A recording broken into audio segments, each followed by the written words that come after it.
This is pretty much like a first impressions, except with a breakdown on what I suggest you should try checking out and shows you should avoid like the plague. Apologies for doing this a little late, but at least you will have a good 4 or 5 episodes to check out by the time this video is up. So without further ado, let us commence this long list. So far in Akuma and Riddle, there's too much talking for my liking and no action, as the show's exterior promises nothing but blood, gore, and yuri. The show hasn't upped the ante whatsoever in terms of the survival game or horror genre anyway whatsoever, but I still expect something from it, I hope. If not, I wasted a good hour and a half of my life that I will never get back.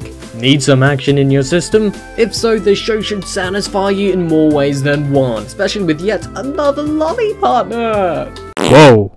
Looks like I got a little too excited again.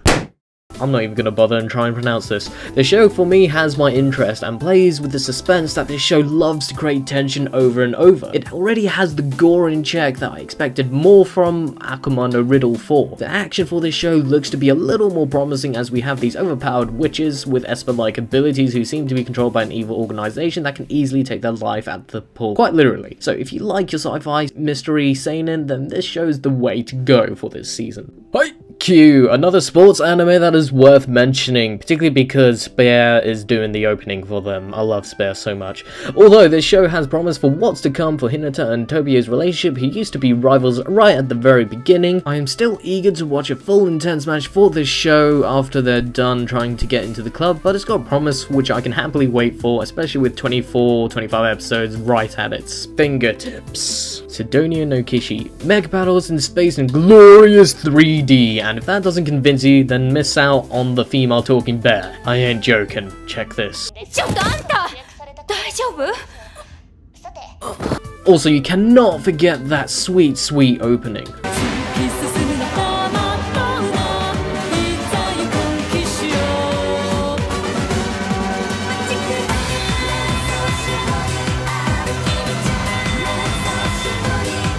Can't say much about this show, but if you like the exterior look and style of Nisekoi, Bakemonogatari, Madoka Magica, and other Shaft anime, then just watch it! And if you like seeing a gang of teens using ocular powers through the use of their eyes, then give it a shot. Where do I begin?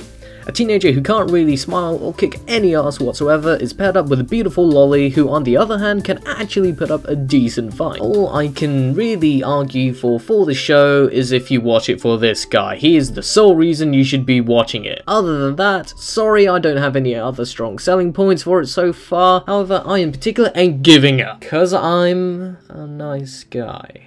If you liked Sakura-so or adored it in any way possible, then this high school rom-com should please you with its interesting set of characters that are a mix of adults and a perverted masochist. What particularly makes this a high recommendation for me is that it doesn't have that heavy high school life essence that we see in most rom-coms, as for most of the time we see the story unravel at the dorm that everyone's staying at. What I fear most is that the comedy may overshadow the romance too much between our main guy and the heroine, but that's what makes this show so fun. So I can't attack it for that. But all in all, just watch it. No game, no life. We have here another lolly, except that she pairs up with her brother to form this duo. For what they both bring here is the comedic and fun interaction between both the siblings, and strategic strategies that they both draw upon between any type of game is definitely a most interesting sight to see. And I can't help but get excited along with Madhouse's original style of animation that they got for this show, which is really unique and which I really hope does kind of catch on to some other shows. So do watch this shit now.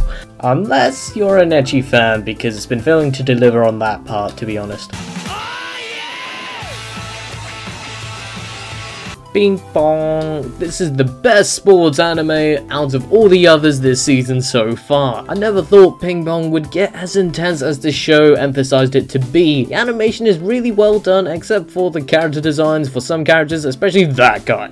What the fuck is up with his hairdo? I mean seriously, just what the hell? But all in all, just watch it and you'll enjoy it. Kenzen Robo Daimidala, I hope I pronounced that right, is perhaps the best show of this season. This is what ecchi is all about. Fuck the censorship, which I cannot sadly show on here on YouTube, damn it. The enemies themselves have my utmost respect. Just look at how they got their priorities straight in this situation.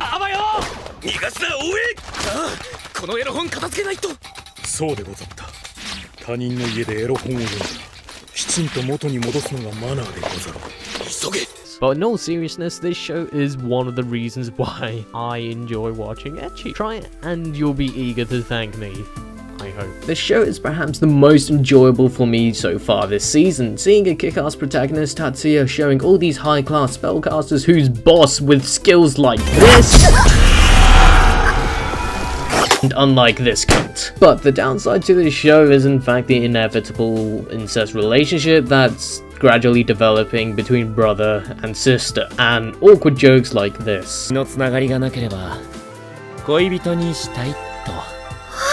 That doesn't make it any more comforting, does it? Seikoku no Dragonar. I just had to check this show out myself, as a huge fan of dragons myself, hence my name. The show's setting is quite interesting. We have yet another lolly partner that's part dragon, essentially a lolly dragon. Nice going, Japan, trying to get me aroused with a lolly dragon. Great. But at least we got intense battles with dragons, which can no way be Oh.